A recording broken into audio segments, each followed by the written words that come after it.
নমস্কার বন্ধুরা, আবার একটা নতুন রেসিপি নিয়ে তোমাদের জন্য হাজির হয়েছি। আজকে দেখে বুঝতেই পেলে পটলের দোরমার রেসিপি। এই পটলের দোরমা যদি কাউকে খাওয়াও, সে তোমার সারা জীবন সুখ্যাতি অবশ্যই করবে। চলো কিভাবে করেছি দেখে নেওয়া যাক। পটলের দোরমা যেহেতু পটল তো লাগছে, পটলগুলো সাজিয়ে রেখে দিলাম। তারপরে ছুরি দিয়ে এই যে গাগুলোকে চেঁচে নিতে হবে, খোলা কিন্তু ছাড়ালে হবে না। গাগুলো ছুরি দিয়ে একদম চেঁচে পরিষ্কার করে নিতে হবে সুন্দরভাবে, কিন্তু ভালো করে চেঁচে পরিষ্কার করে নিতে হবে। তারপরে দুদিকের মুখটা কেটে নিতে হবে সুন্দরভাবে। একটা পটলকেই আমি দেখিয়ে দিচ্ছি, সবগুলো দেখাতে গেলে তো ভিডিওটা অনেকটা বড় হয়ে যাবে। তাতেও যতটা পেরেছি স্পিড বাড়িয়ে দেখানোর চেষ্টা করেছি।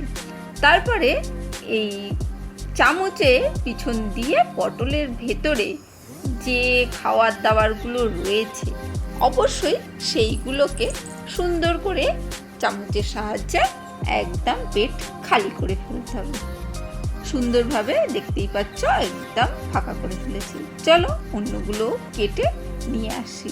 আর বোটাগুলো রেখেছি, অবশ্যই রেখে দিয়েছি ঠিক কথা, কিন্তু অন্য জায়গায় তোমাদের রাখতে হবে না, না রাখলেও কিন্তু হয়ে যাবে। জাস্ট ভিডিও করার জন্যে বোটাগুলোকে রেখে দিয়েছি। পটলগুলোকে ধুয়ে পরিষ্কার করে নিয়েছি। এখানে এবার একটু লবণ আর একটু হলুদ গুঁড়ো সুন্দরভাবে মাখিয়ে নিয়েছি। ভালো করে মাখিয়ে নেব। একবার অবশ্যই এই ধরনের পটলের দোরমা করে দেখো আর কাউকে খাইয়ে দেখো।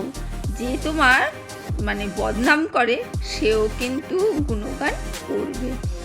চলো সুন্দরভাবে মাখিয়ে নিচ্ছি আর সুন্দর করে তোমাদের রেসিপিটা শিখিয়েও দিচ্ছি।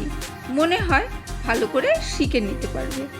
এখানে চিংড়ি মাছ নিয়েছি, সেই মাঝারি সাইজের চিংড়িগুলো, সেইগুলোকে আমি কিন্তু কেটে ছোট করে ফেলবো। এই চিংড়িগুলো রাখবো না, 3 টুকরো করে ফেলেছি। একটু ছোট ছোট পিস হলে কি হবে, মুখে যখন পড়বে দারুণ লাগবে কিন্তু।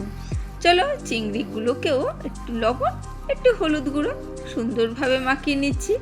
মাখিয়ে নেওয়ার পর এখানে সর্ষের তেল গরম করে নিয়েছি। সর্ষের তেল গরম করে পটলগুলোকে এবারে ঝটপট করে ছেড়ে দিয়ে সুন্দরভাবে কিন্তু ভেজে দেবো। ভালো করে ভেজে তুলে নিতে হবে। সুন্দর করে ভেজে তুলে নিচ্ছি পটলগুলোকে ভালো করে, কারণ পটল কিন্তু এখানেই বেশ রান্না হয়ে গেল। এবারে তেলটা একটু কমিয়ে নিয়েছি, তার মধ্যে চিংড়ি মাছগুলো দিয়ে দিচ্ছি। চিংড়ি মাছগুলো সুন্দর করে ভালো করে মিডিয়াম ফ্লেমে ভেজে নিচ্ছি।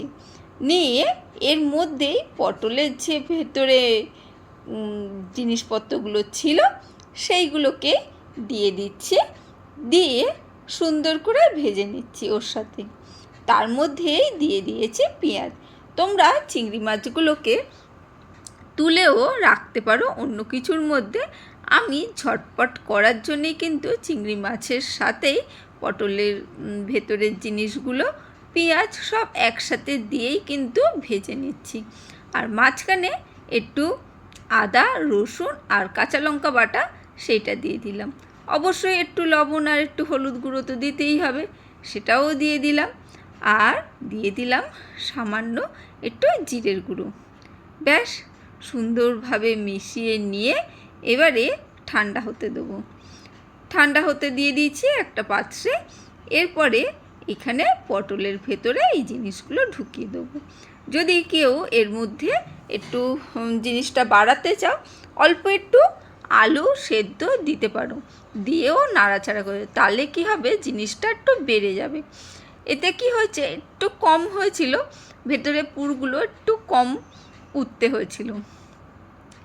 আর এখানে একটু আটা মেখে রেখেছিলাম, আটা দিয়ে এইখানে ওই বোটাগুলোকে আটকে দিয়েছি। এমনি বেরায় না, একটু আটা লাগিয়ে দিলেই হয়ে যাবে আটা মেখে। কিন্তু বোটাগুলো খুলে বেরিয়েই যায়, সেহেতু মাল মশলা কিন্তু ওর ভেতর থেকে বেরাবে না। আর এখানে সর্ষের তেল গরম করে জিরে ফোড়ন দেওয়ার পর আমি বেশ খানিকটা পেঁয়াজ কুচি দিয়ে দিয়েছি। পেঁয়াজ কুচিটা ভালো করে সুন্দর করে ভেজে নিচ্ছি।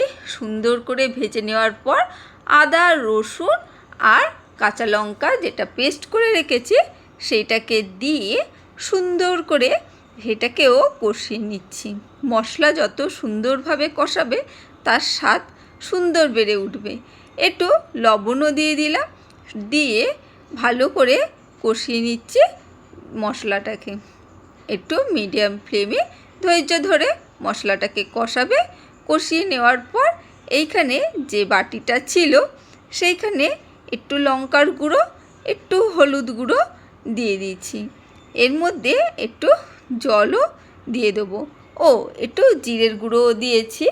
দিয়ে সুন্দর করে একটু জল দিয়ে মিশিয়ে নেব মশলাটা। মিশিয়ে নিয়ে এই মশলাটাই আমি ওর মধ্যে দিয়ে দেবো। সুন্দর করে মশলাটা কষিয়ে নিতে হবে অবশ্যই। দেখছো ভালো করে মিশিয়ে দিয়েছি। আর এইখানে মশলাটা কিন্তু ওইদিকে কষানো হয়ে গেছে, এই গুঁড়ো মশলাটা এর মধ্যে দিয়ে দিলাম। সুন্দর করে দিয়ে মশলাটা ভালো করে কষিয়ে নিলাম।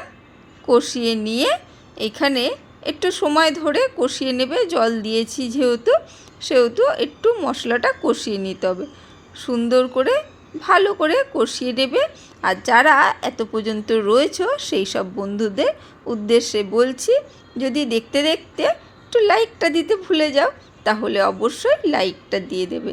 আর এখানে একটু চিনির গুঁড়ো চিনি দিয়ে দিয়েছি সামান্য স্বাদটা ব্যালেন্স করার জন্য। আর ভালো করে কষিয়ে নিয়ে একটু জলও দিয়ে দেবো। একটু জল দিয়ে মশলাটা কষালে কি হয়, কাঁচা গন্ধটা যদি থেকে থাকে তাহলে সেই গন্ধটা কিন্তু চলে যাবে। আর এখানে আমি একটু গরম জলই ইউজ করেছি সামান্য। এখানে গরম জলটা ইউজ করলে কি হবে, খেতে আরও স্বাদটা বেড়ে যাবে।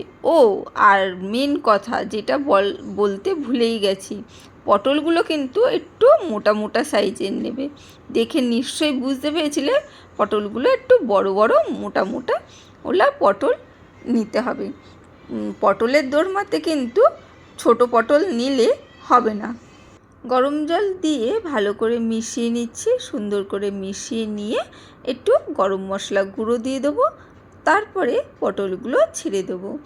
আর যেসব নতুন বন্ধুরা দেখছো তারা পারলে চ্যানেলটাকে সাবস্ক্রাইব করে দিও। আর পুরনো বন্ধুদের তো কি বলবো, তারা যেমন করে সমর্থন করছো তাদের উদ্দেশ্যে আর কিছু আমার বলার নেই।